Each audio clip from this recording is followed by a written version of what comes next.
ሰላም ተማሪዎች እንዴት ናችሁ? ዛሬ ደግሞ የግሬድ 9 ባዮሎጂ ዩኒት 5 ሂውማን ሄልዝ ኒውትሪሽን ኤንድ ዲዚዝ የሚለውን ዩኒት እንመለከታለን። በዛሬ ቪዲዮ የምንመለከታቸው ቶፒኮች 5.1 ዋት ኢዝ ፉድ፣ 5.2 ኒውትሪሽን እንዲሁም 5.3 ኒውትሪየንት የሚሉትን ቶፒኮች እጅግ በጣም ባጠረ ግልጽ በሆነ እናንተ አንደርስታንድ ልታደርጉት በሚችሉት መንገድ ይህ ቪዲዮ ተዘጋጅቶላችኋል። የዚህን ዩኒት ሾርት ኖት ማግኘት የሚፈልጉ ከሆነ ቴሌግራም ላይ @ኢትዮኮንሰፕት ብላችሁ በመግባት የዚህንም ጨምሮ የሌሎች ሳብጀክቶችን አለም የትምህርት አይነቶችን ሾርት ኖት አጋጅ ትምህርታዊ ቪዲዮዎችን እንዲሁም የተለያዩ ጥያቄዎችን በቴሌግራም ቻናላችን ማግኘት ትችላላችሁ። የቴሌግራም ቻናላችንን ዲስክሪፕሽን ላይ አለም የኮሜንት የመጀመሪያው ማስጫ ሳጥን ላይ እናስቀምጥላችኋለን ወይም ቴሌግራም ላይ @ኢትዮኮንሰፕት ብላችሁ ብትገቡ ልታገኙ ትችላላችሁ። መልካም ጥናት ይሁንላችሁ። 5.1 What is food? Food is any beneficial substance that is eaten, drunk, or otherwise taken into the body to sustain life, provide energy, promote growth ይለናል። ስለዚህ ይሄ ምን ማለት ነው? ፉድ ማለት ማንኛውም ጠቃሚ የሆነ ንጥረ ነገር ወይም ደግሞ ማንኛውም ጠቃሚ የሆነ ነገር ሰብስታንስ የምንለው ነገር ልንበላው ወይም ደግሞ ልንጠጣው የምንችል በተጨማሪም ደግሞ ህይወት ለአካላችን ሊጠቅመን የሚችል ህይወታችን ሊያስቀጥል የሚችል ነገሮች ለምሳሌ ኢነርጂ በመስጠት ሊሆን ይችላል፣ እኛን በማሳደግ ሊሆን ይችላል። በተለያዩ ነገር ወደ ውስጣችን ገብተው ሊጠቅሙን የሚችሉ ነገሮች ምን እንላቸዋለን? ፉድ እንላቸዋለን ማለት ነው። the importance of food in living things so ህይወት ላላቸው ነገሮች ግብ ምን ያክል ጠቀሜታ አለው የሚለውን ነገር ስንመለከት የመጀመሪያው ነገር ግሮዝ ነው። ግሮዝ food is the source substance necessary for making new cells, tissues and organs ነው። ስለዚህ ምግብ አንዱ በጣም ጠቃሚ የሆነ ነገር ነው። አዲስ የሆኑ ሴሎችን፣ ቲሹዎችን፣ ኦርጋኖችን ከመገንባት አንፃር በጣም ጠቃሚ የሆነ ንጥረ ነገር ወይም ደግሞ ሰብስታንስ የምንለው ነው ማለት ነው። ሁለተኛ ነገር ደግሞ ኢነርጂ ነው። living things undergo different biological and chemical reaction in their body በአካላችን በኬሚካልም ሆነ በፊዚካልም የምናደርጋቸው የተለያዩ ባዮሎጂካሊ ሪአክሽኖች አሉ። እነዚህ ባዮሎጂካል ሪአክሽኖች እያንዳንዱ ምን ይፈልጋሉ? ኢነርጂ ይፈልጋሉ። ስለዚህ አንድም ምግብ ምንድነው? ለነዚህ ማገዶ ነው ማለት ነው። ለእያንዳንዱ ነገር ኢነርጂ ነው። ኢነርጂ ለሚያስፈልግበት ቦታ ኢነርጂ የሚያቀርበው ነገር ምግብ ነው ማለት ነው። this reaction in living things produce at the same time require energy ስለዚህ የሆነ ነገር ሪአክሽን በሚካሄድበት ሰዓት ላይ በሰውነታችን ኬሚካሊም ሊሆን ይችላል ባዮሎጂካሊ ያስፈልጋል፣ በተመሳሳይ ሰዓት ኢነርጂ ያስፈልጋል ማለት ነው። ይሄ ኢነርጂ ደግሞ የምናገኘው ከምንድነው? ከምግብ ነው። food is the source of energy that fuel all the biological activity ለምናደርጋቸው ለእያንዳንዱ ባዮሎጂካል አክቲቪቲ እንደ ነዳጅ የሚጠቀመው አካላችን ማን ነው? ምግብን ነው ማለት ነው። ለምሳሌ ራኒንግ ሊሆን ይችላል፣ jumping, moving, growing, producing, reproducing and all other activities require energy ስለዚህ መሮጥም ሊሆን ይችላል፣ መዝለልም፣ መንቀሳቀስም፣ ማደግም፣ መራባትም የተለያዩ ነገሮች ምን ይፈልጋሉ? ኢነርጂ ይፈልጋሉ። ኢነርጂ ደግሞ ለኢነርጂው ደግሞ እንደ ፊውል ሆኖ የሚያገለግለው ማን ነው ማለት ነው? ፉድ ነው ማለት ነው። ቪዲዮውን ስላቋረጥኩባችሁ በጣም ይቅርታ። ግን ይህን ቻናል እስካሁን ድረስ ሰብስክራይብ አላደረጋችሁ፣ ሰብስክራይብ አድርጉ። ይህን ቪዲዮንም እስካሁን ላይክ አላደረጋችሁትም፣ ስለዚህ ላይክ አድርጉ አድርጉ እንጂ። እሺ ስላደረጋችሁ እናመሰግናለን። ቀጥታ ወደ ቪዲዮ እንመለስ። ሶስተኛ ነገር ደግሞ ሪፕሌስመንት ኦፍ ዳሜጅ ቲሹ ነው። የተጎዱ ቲሹዎች ካሉ ሪፕሌስ ለማድረግ ምግብ ይጠቅማል። ፉድ ኢዝ ሪኳየርድ ፎር ሜኪንግ ኒው ሴል ኤንድ ዩዝድ ቱ ሪፕሌስ ዳሜጅ ሴል ኦፍ ደ ቦዲ ነው። ስለዚህ ዲስ የሆነ ሴሎችን ለመገንባት ወይም ደግሞ ዳሜጅ የሆኑ ሴሎችን ሪፕሌስ ለማድረግ ምግብ በጣም አስፈላጊ የሆነ ነገር ነው ማለት ነው። ስለዚህ ለዛ ነው ብዙ ጊዜ ስንታመም ምን ስንል ብሉ የሚባለው ምግብ እንድንበላ የሚደረገው ለዛ ነው ማለት ነው። ፕሮቴክት ፍሮም ዲዚዝ ስለዚህ ከበሽታዎችም ደግሞ በደንብ ፕሮቴክት ያደርጉናል። there are different types of disease caused by the shortage of specific group of foods የሆኑ የምግብ አይነቶች ከማነሳቸው የተነሳ እኛ ላይ የሚደርስብን የበሽታ አይነቶች ሊኖሩ ይችላሉ። ስለዚህ ከምግብ ከማነስም የተነሳ የሚደርስ በሽታ አለ፣ ከምግብም ከመብዛት የተነሳ የሚደርስ በሽታ አለ ማለት ነው። our body require those food groups to protect our body from deficiency disease and to become healthy ስለዚህ ጤናማ ለመሆን እነዛ የምግብ እጥረቶች ሊሟሉለት ይገባሉ። በተጨማሪም ደግሞ የተለያዩ በሽታዎች ከውጪ ከምግብ አንፃር ውጪ የሚመጡ በሽታዎችን ለመከላከልም ደግሞ ምግብ it is very important thing ነው ማለት ነው። ስለዚህ food is very important thing በሚለው ርዕሱን እንዘጋዋለን ማለት ነው። 5.2 ደግሞ nutrition የሚል ርዕስ አለ። nutrition is the process of taking in food and converting it into energy and other vital nutrients required for life ነው። ስለዚህ nutrition ማለት ፕሮሰስ ነው ምን አይነት ፕሮሰስ ነው? ምግብን ወደ አስፈላጊው ኢነርጂ መቀየር ነው፣ ወይም ደግሞ አስፈላጊው ንጥረ ነገር ለምግባችን ለሰውነታችን ማድረስ ነው ማለት። ስለዚህ አንድ ምግባችንን ወደ ተለያዩ ኢነርጂዎች ወይም ደግሞ ወደሚያስፈልገው ነገር በምንቀይርበት ሰዓት ላይ ምን እንለዋለን? ኒውትሪሽን እንለዋለን ማለት። ለምሳሌ ለግሮዝ ሊሆን ይችላል፣ ወይም ደግሞ ለሜንቴናንስ ምግብን ለግሮዝ ስንቀይረው፣ ምግብን ለሜንቴናንስ ለቦዲ ሜንቴናንስ ስንቀይረው ያ ምን ይባላል? ኒውትሪሽን ይባላል ማለት ነው። ስለዚህ በአጭሩ ኒውትሪሽን ኢዝ ኤ ፕሮሰስ ፉድ ኮንቨርቲንግ ቱ ኢነርጂ ማለት እንችላለን፣ ወይ ኦር ቫይታል ኒውትሪየንት አስፈላጊ ወደ ሆነ ነገር ለላይፋችን አስፈላጊ የሆነ ነገር የሚቀየርበት ሂደት ነው ማለት ነው። 5.3 ደግሞ ኒውትሪየንትስ ነው። ኒውትሪሽን እና ኒውትሪየንትስ አሁን ልዩነታቸውን እንመለከታለን። ኒውትሪየንትስ አር ኢምፖርታንት ኬሚካል ሰብስታንስ ዛት አር ፋውንድ ኢን ፉድ ነው። ኒውትሪሽን ማለት ፕሮሰስ ነው፣ ምግብን ወደ አስፈላጊው ንጥረ ነገር መቀየር ነው ኒውትሪሽን። ኒውትሪየንትስ ስንል ደግሞ አስፈላጊው ሰብስታንስ ከምግብ ላይ የምናገኘው አስፈላጊው ሰብስታንስ ኒውትሪየንትስ እንለዋለን ማለት ነው። ኢን ሂማን ቦዲ ዊ ኒድ ኒውትሪየንትስ ፎር ግሮዝ ሶርስ ኦፍ ኢነርጂ ኤንድ ስቴይ ሄልዚ። ስለዚህ ምግብ ለሰውነታችን እድገት ይጠቅመናል፣ ለጉልበት ምንጭ ይሆነናል። በተጨማሪ ደግሞ ጤናማ እንድንሆን ጤናችን አስጠብቀን እንድንቀጥል ደግሞ ምግብ በጣም አስፈላጊ ነገር ነው። የምግብ ንጥረ ነገሮች በጣም አስፈላጊ ነገሮች ናቸው። we obtain these nutrients from the food we eat። ስለዚህ እነዚህ ምግቦች እነዚህ ንጥረ ነገሮች ከየት ነው የምናገኛቸው? ከምንመገበው ምግብ እነዚህ ንጥረ ነገሮች ማግኘት እንችላለን። the 5 important classes of nutrients are carbohydrates, proteins, lipids, fat and oils, vitamins, minerals and water። እነዚህ አምስቱ በጣም ጠቃሚ የሆኑ ኒውትሪየንትስ ናቸው ማለት ነው። እነዚህ ኒውትሪየንቶች በሁለት እንከፍላቸዋለን፣ ማክሮ ኒውትሪየንትስ ኤንድ ማይክሮ ኒውትሪየንትስ ብለን ማለት ነው። ማክሮ ኒውትሪየንት የምንለው ሪኳየርድ ኢን ላርጅ ኳንቲቲ ወይም ደግሞ ሪኳየርድ ኢን ላርጅ አማውንት ነው። በቦዲያችን የሚያስፈልገው በጣም በከፍተኛ መጠን ነው ማለት ነው። The 3 nutrients carbohydrates, protein and fat are required in large quantity or in large amount and also water።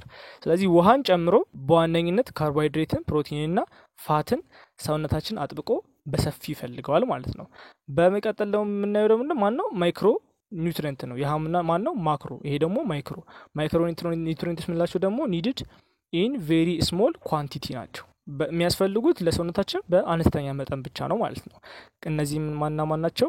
ሚኒራልስ ኤንድ ቫይታሚንስ አር ኒድድ ኢን ቬሪ ስሞል ኳንቲቲ ናቸው ማለት ነው። የሚያስፈልጉት በአነስተኛ መጠን ነው ለቦዲያችን። ስለዚህ ቅድም ከጠቀስናቸው ከአምስቶቹ መካከል ካርቦሃይድሬት፣ ፕሮቲን፣ ሊፒድ እና ዋተር ለሰውነታችን በአስፈላጊ ደረጃ በሰፊው የሚያስፈልጉ ሲሆኑ በመጠን ደግሞ በአነስተኛ መጠን ደግሞ የሚያስፈልጉት ደግሞ ሚኒራሎችና ቫይታሚኖች ናቸው። ለምን ኒውትራሎችና ቫይታሚኖች በአነስተኛ መልኩ አስፈለጉ ከተባለ ሰውነታችን እነሱን የሚፈልግበት የመጠን ሁኔታ አለ። ለምሳሌ 10% ፈልጋለሁ ካለ ቫይታሚን 10% ፈልጋለሁ ካለ ከዛ ከ10% በላይ ማለፍ የለበትም። ከዛ ከ10% በላይ ካለፈ ግን በሽታ ነው፣ ወደ በሽታ ነው የሚቀየሩት ማለት ነው። ሚኒራልም ሆነ ቫይታሚን ከመጠን በላይ ከሚያስፈልጉት በላይ በሚሆኑበት ሰዓት ላይ ወደ በሽታነት የመቀየር ባህሪ ስላላቸው ለሰውነታችን የሚያስፈልጉት በአነስተኛ መጠን ነው። እና ማክሮ ኒውትሪየንት የሚባሉት ግን ለሰውነታችን የሚያስፈልጉት በላርጅ አማውንት ነው። ምክንያቱም የነሱ ተረፈ ምርቶች ለሌላ አገልግሎት ስለሚውል ለአካላችን ማለት ነው።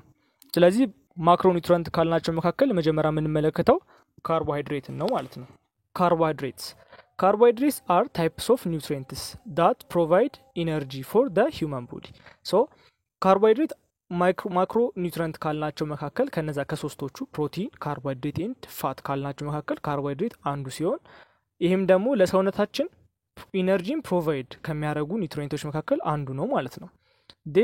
they are composed of 3 elements። የሚገነባው ከሶስት ኤሌመንቶች ነው፣ ከካርበን፣ ከኦክሲጅን እና ከሃይድሮጅን። የነዚህ የሶስቱ ንጥረ ነገሮች የነዚህ የሶስቱ ኤሌመንቶች ጥምረት ማንን ክሬት ማድረግ ይችላል? ካርቦሃይድሬትን ክሬት ማድረግ ይችላል ማለት ነው። የሰው ልጅ ደግሞ ካርቦሃይድሬትን ከተለያዩ ነገሮች ማግኘት ይችላል። በዋነኝነት ከፕላንትና ከአኒማል ለመጠቅለል ያክል ማለት ነው። ከፕላንትና ከአኒማል ማግኘት ይችላል። ፕላንቶች ካርቦሃይድሬትን ስቶር የሚያደርጉት ስታርች ውስጥ ነው። አኒማሎች ደግሞ ካርቦሃይድሬትን ስቶር የሚያደርጉት ግላይኮጅን ውስጥ ነው ማለት ነው። ፕላንቶች ስታርች ውስጥ ካርቦሃይድሬትን ስቶር የሚያደርጉት ባይ ፕሮሰስ ኦፍ ፎቶሲንቴሲስ በሚባል ነው ማለት ነው። ስለዚህ ምግባቸውን በሚያዘጋጁበት ጊዜ የእነሱን ካርቦሃይድሬት ስቶር የሚያደርጉት ስታርች ውስጥ ነው። they combine carbon dioxide, water using energy from the sun in order to produce ካርቦሃይድሬት ሶ እነሱ ካርቦሃይድሬትን ክሬት የሚያደርጉት ካርቦን ዳይኦክሳይድ እና ዋተርን በሰንላይት በመጠቀም አንድ ላይ ኮምባይን በማድረግ ማንን ክሬት ማድረግ ይችላሉ ካርቦሃይድሬትን ክሬት ማድረግ ይችላሉ ሶ ዋተር H2O ነው ካርቦን ዳይኦክሳይድ ደግሞ CO ነው ስለዚህ ካርበንም ኦክሲጅንም ሃይድሮጅንም አለ በካርቦን ዳይኦክሳይድ ውስጥ ማለት በካርቦን ዳይኦክሳይድ ውስጥና በዋተር ውስጥ እነዚህን ሶስቱን ኤሌመንቶች ማግኘት ይችላል ቅድም የጠራናቸው ስለዚህ እነሱን ደግሞ የሰንላይት ኢነርጂ በመጠቀም ማንንም ፕሮዲዩስ ማድረግ ይችላሉ ካርቦሃይድሬትን ፕሮዲዩስ ማድረግ ይችላሉ starch is abundant in potatoes bread maize rice and other cereal so starchን የት ማግኘት እንችላለን ካለን ድንች ውስጥ ማግኘት እንችላለን ዳቦ በቆሎ ሩዝ የተለያዩ ጥራጥሬ ነገሮች ላይ ማግኘት እንችላለን ማለት ነው 1 gram of carbohydrate can provide on average 16 kilojoule of energy ስለዚህ አንድ gram of carbohydrate 16 kilojoule ያህል ኢነርጂ ለሰውነታችን ፕሮቫይድ ማድረግ ትችላለች ማለት ነው indigestible carbohydrate provide dietary fiber that does not serve as a source of energy ስለዚህ ቅድም ካርቦሃይድሬት ለሰውነታችን ምን ፕሮቫይድ ያደርጋል ብለናል ኢነርጂን ፕሮቫይድ ማድረግ ይችላል ብለናል ግን ኢነርጂን ፕሮቫይድ ማድረግ የሚችለው ካርቦሃይድሬት ዳይጀስት ከሆነ ብቻ ነው ነገር ግን የተወሰኑ ፓርቶቹ ዳይጀስት አይሆኑም ስለዚህ እነዛ ዳይጀስት ያልሆኑ ካርቦሃይድሬቶች ኢንዳይጀስቲብል ካርቦሃይድሬቶች ምን እንላቸዋለን ዳይተሪ ፋይበርም ፕሮቫይድ ማድረግ ይጀምራሉ ስለዚህ እነዚህ ዳይተሪ ፋይበሮች ደግሞ ለሰውነታችን ሶርስ ኦፍ ኢነርጂ መሆን አይችሉም indigestible part of a product of plant cell walls that consist mainly of cell walls ስለዚህ ይሄ indigestible የሆኑ ፓርቶች ደግሞ በውስጣቸው ደግሞ ምን ይዛሉ ሴሉሎሶችን ይዛሉ ሴሉሎስ ደግሞ ምንድነው የፕላንቶች ሴል ወል ነው ማለት ነው የፕላንቶች ይሄ ግንባቸው ማለት ነው የሴል ግንባቸው ሴሉሎስ ነው ሶ እሱም በውስጥ ይሄ indigestible ፓርቱ የካርቦሃይድሬት indigestible ፓርቱ ምንን በውስጡ ይዛል ሴሉሎስን በውስጡ ይዛል human body does not have any enzyme for the digestion of this cellulose ሰው ደግሞ ይሄንን ኢንዛይም ዳይጀስት ለማድረግ የሚያገለግል ኢንዛይም በውስጡ የለው therefore the plant cell wall reach the large intestine colon ስለዚህ ይሄ የፕላንት ሴል ደግሞ ምን ጋር ይደርሳል ላርጅ ኢንተስታይናችን ላይ ኮሎኑ ላይ ይደርሳል without being digested ምንም ዳይጀስት ሳይደረግ ማለት ነው this undigested part of the diet is called fiber or roughage ይባላል ስለዚህ ይሄ undigested ይሄ ምንድነው undigest ያልተደረገው ፓርቱ ምን ይባላል ፋይበር ይባላል ወይም ደግሞ ራፌጅ ይባላል ማለት ነው the colon contains many bacteria that can digest some of the substance in the plant cell walls to form fatty acids ስለዚህ የተወሰኑ ባክቴሪያዎች ደግሞ ይገኛሉ ኮሎኖች ላይ ማለት ነው እነዚህ ኮሎኖች ላይ የሚገኙ ባክቴሪያዎች ደግሞ አንዳይጀስት የሆነውን ወይም ደግሞ ይሄ ፋይበርን በውስጡ የያዘውን ዳይጀስት ማድረግ ይችላሉ በተወሰነ መልኩ ሶ እነሱ ደግሞ ዳይጀስት በሚያደርጉበት ሰዓት ላይ ምንም ፎርም ያደርጋሉ ፋቲ አሲድም ፎርም ያደርጋሉ ማለት ነው multiply form feeding on it add bulk to the contents of the colon ስለዚህ እኛ ደግሞ መብላታችንን አናቆም እንበላለን በመንበላበት ሰዓት ላይ ደግሞ ይሄኛው ነገር undigested የሆነው ነገር በልክ እየሆነ ይመጣል ማለት ነው እየጨመረ ይመጣል this softness that faces and reduce the time needed for undigested resides to pass out the body ስለዚህ አሁን እኛ አይነ ምድር በመናስወጣበት ሰዓት ላይ አይነ ምድራችን ሶሊድ የሆነ ቅርጽ እንዲይዝ በተጨማሪ ደግሞ ሶፍት ለሰውነታችንም ደግሞ በጣም ጠንካራ እንዳይሆንበት ደግሞ ሶፍት በሆነ መልኩ ደግሞ ሰውነታችንን ሳይጎዳ ሪዲዩስ እንዲደረግ ይሄ ነገር በጣም ጠቃሚ ነው ማለት ነው ስለዚህ አንዳይጀስትድ የሆኑ ፓርቶች በተወሰነ መልኩ ባክቴሪያ ትንሽ ዳይጀስት ይደረጋሉ በዛ ተለ ደግሞ ምን ይፈጠራል ፋቲ አሲድ ይፈጠራል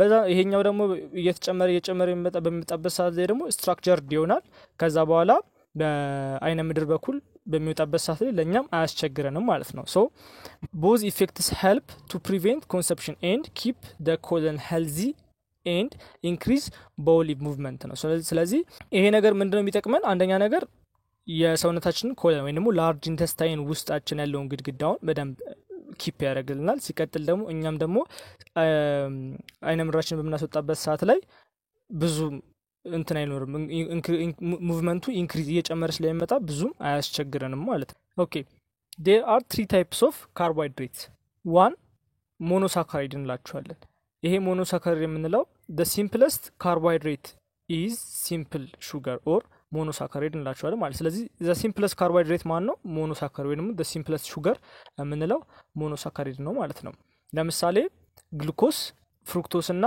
ጋላክቶስ እነዚህ ዋና ምሳሌዎች ሲሆኑ እነዚህ ምንድናቸው the main example of monosaccharides ናቸው ማለት ነው። ስለዚህ ግሉኮስን ከየት ልናገኝ እንችላለን?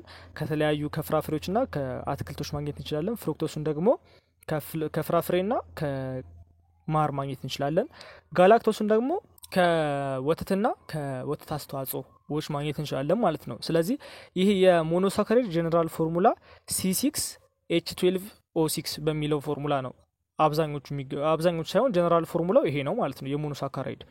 ዳይሳካራይድ የምንለው ደግሞ ዳይሳካራይድ ስንል ሁለት ማለት አይደለ። ስለዚህ ኮምፖዝድ ኦፍ ሃይድሮጅን ካርበን ኤንድ ኦክሲጅን ኢን ዘ ሬሽዮ ኦፍ ሃይድሮጅን አተምስ ቱ ኦክሲጅን አተም ኢዝ ኦፍን 2:1 ነው። ስለዚህ የሞኖሳካራይዶች ሁለት ማለት ነው። በሬሽዮ ሁለት እጥፍ የሚያድጉ አንደኛው ሁለት ሞኖሳካራይዶች አንድ ላይ ሆነው ማለት ነው ባጭሩ። it is the combination of two simple sugar to form complex sugar called disaccharide። ስለዚህ ሁለት ሲምፕል ሹገሮች አንድ ላይ ጆይን በማድረግ ኮምፕሌክስ የሆነ ዳይሳካራይድ መስራት ይችላሉ ማለት ነው። ለምሳሌ ቀደም ከተጠቀስናቸው ምሳሌ ግሉኮስ ለምሳሌ አንዱ የሞኖሳካራይድ ምሳሌ ነው ብለናል። እዚህ ጋር ምን ሆኖ መጣ? ግሉኮስ ፕላስ ግሉኮስ ሁለት ግሉኮሶች ማልቶስ የሚባል ዳይሳካራይድ ፈጠሩ ማለት ዳይሳካራይድ ካርቦሃይድሬት ፈጠሩ። በተጨማሪ ሌላ ደግሞ ግሉኮስ ፕላስ ፍሩክቶስ ማንም ፈጠሩ? ሱክሮስን ፈጠሩ። ግሉኮስ እና ጋላክቶስ ደግሞ አንድ ላይ ሆነው ላክቶስን ፈጠሩ። አሁን እዚህ ጋር ይሄ ጥያቄ ብዙ ጊዜ ጥያቄ ላይ ይመጣል። የማትሪክ ጥያቄም ላይ ሆነ ፈተናም ላይ ይመጣል። ስለዚህ ግሉኮስ አይቀየርም፣ የሚቀየረው እነ ፍሩክቶስ በአንደኛው ሳይድ ብቻ ያሉት እነ ግሉኮስ፣ ፍሩክቶስ፣ ጋላክቶስ ያሉ ይቀየራሉ። እነሱም በቃላችሁ መሸምደድ አለባችሁ። ስለዚህ ሞኖሳካራይድ የምንለው ባጭሩ ሲምፕል ሹገር ነው። ዳይሳካራይድ ደግሞ ሁለት ሞኖሳካራይዶች አንድ ላይ ሆነው የሚሰሩት ካርቦሃይድሬት ነው። ሶስተኛው ደግሞ ፖሊሳካራይድ ነው። ፖሊሳካራይድ የምንለው ብዙ ነው። ፖሊ እንደምንለው ብዙ ማለት ሲሆን which is formed when many simple sugar join together አንድ ላይ በጣም ብዙ ሲምፕል ሹገሮች በአንድ ላይ ጆይን በሚሆኑበት ሰዓት ላይ ማንም ፎርም ማድረግ ይችላሉ? ፖሊሳካራይድም ፎርም ማድረግ ይችላሉ። they are substances whose molecules contain hundreds or thousands of ሞኖሳካራይድ። ስለዚህ እነዚህ ብዙዎች ሆነው መቶዎች ሊሆኑ ይችላሉ ወይ ደግሞ 1000ዎች ሊሆኑ ይችላሉ። አንድ ላይ ሲምፕል ሹገሮች አንድ ላይ በመሆን ፖሊሳካራይድን ፎርም ማድረግ ይችላሉ ማለት ነው። አንድ ላይ ሊንክ ቱጌዘር በማድረግ ፖሊሳካራይድስ አር ፋውንድ ኢን ፕላንት ሴልስ አስ ሴሎልስ ኤንድ ስታርች። ስለዚህ ፖሊሳካራይድን የት ማግኘት እንችላለን? በፕላንት ስታርች ላይ ማግኘት ይችላል ወይም ደግሞ ሴሉለስ ላይ ማግኘት እንችላለን። ኢን አዲሽን ኢት ስቶርድ ኢን አኒማልስ አስ ግላይኮጅን። ቅድም እንዳልነው ፕላንቶች ላይ ስቶር የሚደረገው ሴሉለስ ላይ እና ደግሞ ስታርች ላይ ሲሆን አኒማል ላይ ደግሞ ግላይኮጅን ላይ ነው ስቶር የሚደረገው ማለት ነው ካርቦሃይድሬት። ፖሊሳካራይድስ አር ኖት ሶሊብል ኢን ዋተር። በውሃ በቀላሉ በውሃ አይሟሙ ፖሊሳካራይዶች። ዳይሳካራይድ ሞኖሳካራይድ እና ዳይሳካራይድ ግን በውሃ መሟሟት ይችላሉ። the general formula of polysaccharide C6H10O5 ኢን ብራኬት ሆኖ መጨረሻ ላይ ኤን አለው። ስለዚህ ኤን የሚገልጸው ነምበር ኦፍ ሞኖሳካራይዶችን ነው ማለት ነው። በመቀጠል የምንመለከተው ደግሞ ፋትስ ኤንድ ኦይልስን ነው ማለት ነው። ፋትስ ኤንድ ኦይልስን ስንመለከት ፋትስ ኤንድ ኦይልስ አር ሃይ ኢነርጂ ኒውትሪየንትስ ዳት ፕሮቫይድ 35 to 45% ኦፍ ካሎሪክ ኢንቴክ። ስለዚህ ለሰውነታችን ከ35 እስከ 45 የሚሆነውን የኢነርጂ ኢንቴክ የምናገኘው ከቅባት እህሎች ነው ወይም ከቅባቶች ነው ማለት ነው። ከፋትስና ከኦይል ከምንላቸው 1 ግራም ኦፍ ሊፒድ ጊቫስ 37 ኪሎ ኦፍ ኢነርጂ። ስለዚህ 1 ግራም ኦፍ ሊፒድ ወይም 1 ግራም ኦፍ ፋት ወይም ኦይል 37 ኪሎ ጁል ያህል ኢነርጂ ሰውነታችን ኢንቴክ ያደርጋል ማለት ነው። ፋትስ ኤንድ ኦይልስ አር ኮምፖዝድ ኦፍ 3 ኤሌመንትስ ካርበን፣ ኦክሲጅን፣ ሃይድሮጅን ላይክ ካርቦን ዳይኦክሳይድ ካርቦሃይድሬት። ስለዚህ ቅድም ካርቦሃይድሬት ብለ ስንል እነዚህ ሶስቱን ኤሌመንቶች ጠርተን ነበር፣ ካርበን፣ ኦክሲጅን እና ሃይድሮጅን። በተመሳሳይ ፋትና ኦይል ወይም ደግሞ ሊፒድ በሚሰሩበት ሰዓት ላይ እነዚህ ሶስቱ ኤሌመንቶች በጣም ቤዝ የሆኑ ኤሌመንቶች ናቸው ማለት ነው። ስለዚህ የፋትና የኦይል ምንድነው ልዩነታቸው ስንል ፋትስ ፍሮም አኒማል ሶርስ ናቸው፣ የምናገኛቸው ከአኒማል ሶርሶች ብቻ ናቸው። ፕላስ ደግሞ ሶሊድ አት ሩም ቴምፕሬቸር ነው፣ በሩም ቴምፕሬቸር ሶሊድ ናቸው። ለምሳሌ ሚት፣ ሚልክ፣ ቺዝ፣ በተር ከነዚህ የምናገኛቸው ፋቶች በሩም ቴምፕሬቸር ሶሊድ ናቸው። እነዚህ የምንላቸዋለን ፋት እንላቸዋለን ማለት ነው። ኦይልስ የምንላቸው ደግሞ ፎርም ኦፍ ፕላንት ሶርስ ናቸው፣ ከፕላንት ነው የምናገኛቸው። በሩም ቴምፕሬቸር ደግሞ እነዚህ ምንድናቸው? ሊኩዊድ ናቸው ማለት ከፕላንት የምናገኛቸው በኖርማል ለሩም ቴምፕሬቸር ፈሳሽ ናቸው። ለምሳሌ ፍሩትስ፣ ሲድስ። sunflowers ስለዚህ አሁን ምን ማለት ነው ይሄ ለምሳሌ ፍሩት ስንል ከፍራፍሬ የሚገኙ የቅባት እህሎች አሉ ቅባት የኦይሊ እህሎች አሉ የኦይል እንትኖች አሉ ንጥረ ነገሮች አሉ ስለዚህ እነሱን በሊኩዊድ ፎርም እናገኛቸው ለማለት ነው ለምሳሌ ቤታችን የምንጠቀመው የዘይት የሚገኘው ከምንድነው ከኦይል ነው ከፕላንት ሶርስ ነው ስለዚህ ይሄም ደግሞ ከፕላንት ሶርስ የምናገኘው ኦይል ደግሞ ምንድነው ሊኩዊድ ፎርም ነው የሚኖረው በሩም ቴምፕሬቸር በኖርማል ሩም ቴምፕሬቸር ማለት ነው ፕሮቲንስ አሁን ደግሞ የምንመለከተው ፕሮቲንሶችን ነው ማለት ነው proteins are nutrients which provide growth of the body and build a new cell ስለዚህ ፕሮቲን ደግሞ የሚያገለግሉት በምንድነው ለሰውነታችን አዲስ ነገር ቢውልድ በማድረግ ወይም ደግሞ ሰውነታችን በማሳደግ ወይም ደግሞ አዲስ ሴሎችን በመገንባት ትልቅ ሚና ይጫወታሉ ወይም ደግሞ ፕሮቫይድ የሚያደርጉት አዲስ ነገር ግሮዝ ማድረግ ነው ወይም ደግሞ ሰውነታችንን ማሳደግ ላይ ነው ማለት ነው it is made up of amino acid composed of carbon hydrogen oxygen and nitrogen ነው ቀደም የጠራናቸው ሌሎቹ ናይትሮጅን ካርበን ኦክሲጅን እና ሃይድሮጅን ሲይዙ ይሄኛው ግን ምን ይጨምራል በተጨማሪ ናይትሮጅንን ይጨምራል ማለት ነው የሚሰራው ደግሞ ሜድ የሚደረገው ደግሞ ከአሚኖ አሲድ ነው የአሚኖ አሲዶች ጥርቅም ኮምፖዝድ ነው ፕሮቲን የሚገነባው ማለት ነው in all living things the structure part of the cell is composed of protein the major source of dietary proteins from animals are meat fish egg milk and cheese plants such as beans, chickpea, soybeans and nuts are also important protein source ናቸው ስለዚህ ማንኛውም ሴል ሊሆን ይችላል ስትራክቸር ኮምፖዝ በሚደረግበት ሰዓት ላይ ፕሮቲን ትልቅ አስተዋጽኦ አለው በተጨማሪም ደግሞ እነዚህን የተለያዩ የፕሮቲን ንጥረ ነገሮች ለማግኘት የምንመገባቸው ከእንስሳት የተለያዩ የእንስሳት አስተዋጽኦች አሉ ለምሳሌ እንቁላል ሊሆን ይችላል ወተት ሊሆን ይችላል ቺዝ ሊሆን ይችላል ስጋ እነዚህን ከእንስሳት የምናገኛቸው ፕሮቲን ያላቸው ምግቦች ሲሆኑ ከፕላንት ደግሞ ባቄላ ዱቤ ሽምብራ የተለያዩ ሶያቢንሶች እና ደግሞ ነትስ እነዚህ ከነዚህ ፕላንቶች ፕሮቲን ማግኘት እንችላለን ማለት ነው